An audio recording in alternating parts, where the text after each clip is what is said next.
हाँ जी, हाँ जी। भाई पंगे ना लियो, बस कुछ भी कर तू। मट मट अगर आपको मैं सुनाऊं इस बाइक के थम की आवाज़,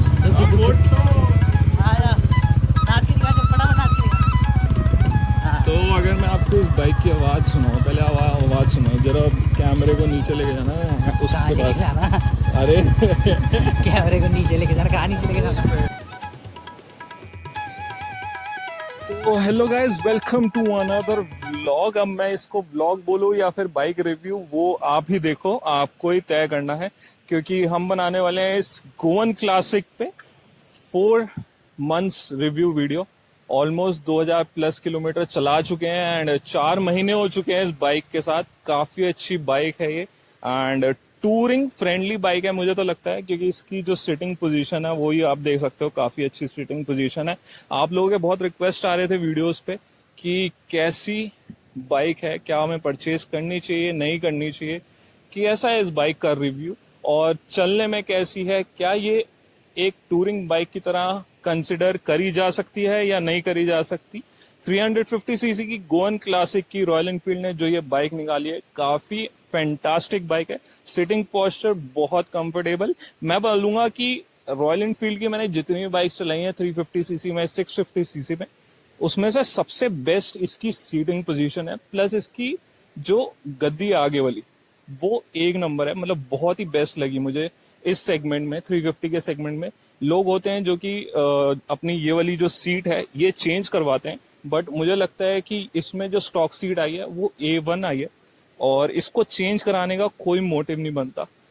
इंस्टेंट मैं बोलूंगा कि जो पीछे वाली सीट है उसमें मेरे को थोड़ा सा अनकंफर्टेबिलिटी लगी। पिलियन के लिए ये वाली जो सीट है वो मेरे को अच्छी नहीं लगी।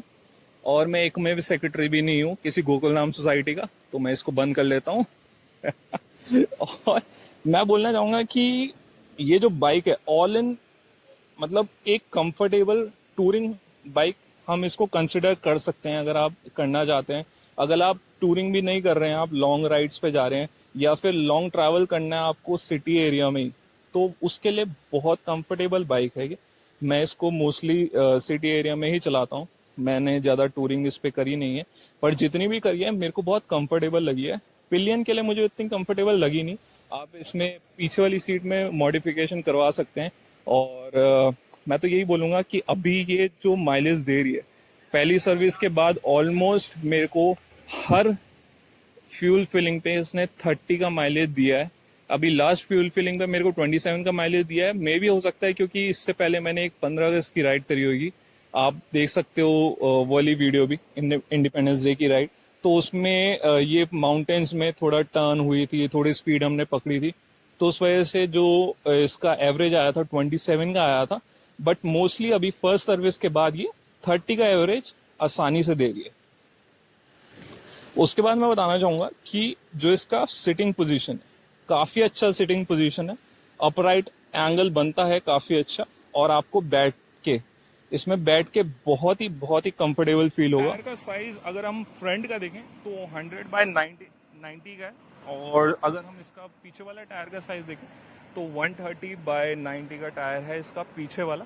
और अगर मैं इसकी बात करता हूँ ग्राउंड क्लियरेंस की, तो 170 mm की इसकी ग्राउंड क्लियरेंस है।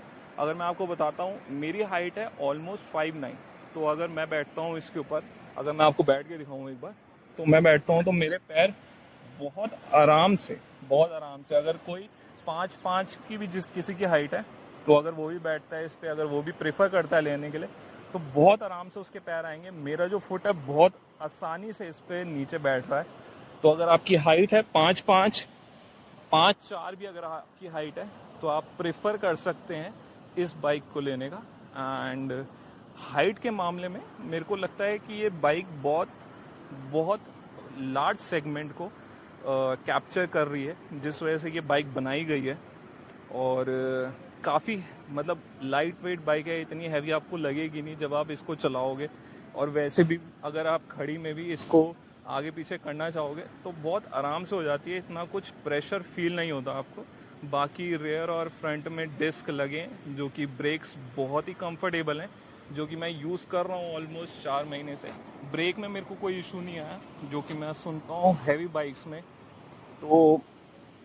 तो टायर मेरे को लगते हैं इस सेगमेंट में काफ़ी अच्छे टायर हैं, लेकिन the only thing which lag is जो इसका वाइट वाला साइड में एरिया दिया है, ये कुछ लगाया हुआ नहीं है, ये रबड़ है।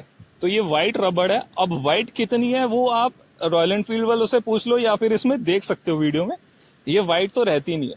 पहली बात ये, जब आपको मिलेगी उसी दिन आप देख सकते हो ये ब्लू रहती है, ये वाइट नहीं रहती। रॉयल एनफील्ड वाले बोलते हैं कि प्रोटेक्शन के लिए है, कोटिंग है, ये बाय टाइम वाइट हो जाएगी। लेकिन मुझे कभी नहीं लगा, जब भी मैं उनके पास गया हूँ उन्होंने मेरे को स्टॉक में रखी हुई बाइक भी दिखाई है जिसमें पता लगता है कि वो ब्लू ही रहते हैं, वाइट कभी नहीं होते। तो इसमें मैंने पेट्रोल से साफ करने की कोशिश करी, टूथपेस्ट से भी साफ करने की कोशिश करी। Petrol is a good cleaner, तो वो ये वाइट हो गए थे। लेकिन उसके बाद अगर आप पीछे वाले टायर पे आओगे तो चेन लुब्रिकेंट अगर हम लगाते हैं, अगर आप पीछे वाला टायर दिखाएं कैमरामैन, आगे वाले टायर को छोड़ दें, तो चेन लुब्रिकेंट जो होता है वो वाइट वाले एरिया में पड़ता है और वो वाइट वाली जो पार्ट है उसको खराब कर देता है। तो उससे मुझे लगता है कि कोई फायदा नहीं है जो वाइट वाला पीछे वाला एरिया उसको साफ करने का, क्योंकि वो हर बार गंदा होएगा ही होगा। स्टिल अगर आप करना चाहते हैं तो आप कर सकते हैं।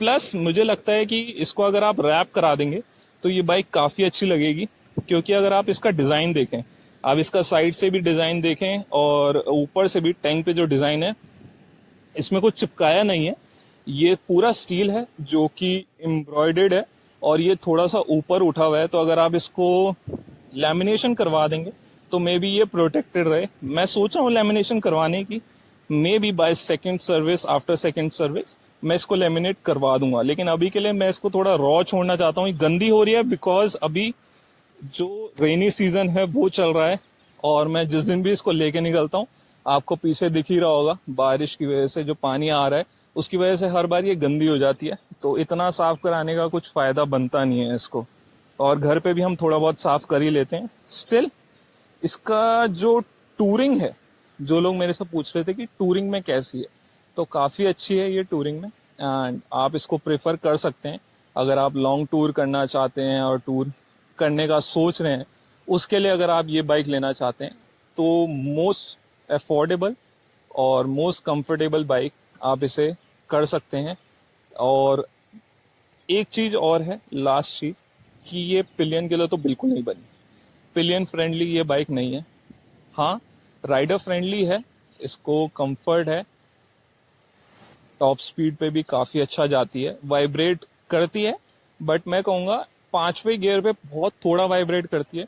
तीसरे चौथे गियर पे, 5 गियर हैं इसमें, तो 5वें गियर पे थोड़ा सा वाइब्रेट करती है। वैसे इससे कम ये वाइब्रेट करती नहीं है, मतलब तीसरे चौथे गियर पे आपको इतना वाइब्रेशन हाथों में फील नहीं होगा इस वाले इंजन पे। बाकी मैं ये बोलना चाहूँगा कि अगर आप ये बाइक परचेज करना चाहते हैं या फिर करने की सोच रहे हैं, तो आई डोंट थिंक इसमें कुछ खामी है, इस बाइक में कुछ प्रॉब्लम है, क्योंकि इंजन वाइज और सर्विस जो मैंने आपको बताता हूँ, इसकी मैंने जो पहली सर्विस कराई थी that is less than 2000 rupees, और आगे आने वाली भी मैंने सर्विसेज का जो पूछा था वो भी इसी के अराउंड आएगी। इसमें तो आपको कोई इशू नहीं होना चाहिए, क्योंकि रॉयल एनफील्ड की बाइक्स में सर्विसेज का और पार्ट्स का कोई इशू नहीं रहता। बाकी इसका इंजन बहुत स्मूथ है, चलते हुए बहुत बहुत अच्छी लगती है। और बाकी अगर आपको कोई इशू रहेगा या फिर आपको किसी चीज़ की प्रॉब्लम है, अगर आपको कुछ पूछना है, अगर मैं कुछ नहीं बता पाया इस बाइक के बारे में, तो आप कमेंट सेक्शन पे लिख सकते हैं कि क्या क्या आप जानना चाहते हैं इस बाइक के बारे में, कहाँ कहाँ आप बाइक को लेके जाएंगे और कहाँ कहाँ घूमेंगे आप इस बाइक में। प्लस अगर कुछ छूट गया हो मेरे से, कुछ मैं नहीं बता पाया हूँ, तो मैं इस बाइक का डिटेल एक जो रॉयल एनफील्ड ने बता रखी है डिटेल पूरी साइजेस की और इसके इंजन की, वो मैं एक डिस्क्रिप्शन में डाल दूंगा। और बाकी कोई भी क्वेश्चन होंगे तो आप कमेंट सेक्शन में लिख सकते हैं, हम उसका आंसर देने के लिए तत्पर हैं, और बहुत ही जल्दी आपको रिप्लाई आएंगे हमारे कमेंट सेक्शन में। तो thank you for watching this video till now. आज भी के लिए हम अलविदा लेते हैं एंड चलते हैं यहाँ से एक नए सफ़र के लिए, एक नए ब्लॉगिंग के लिए। Bye bye.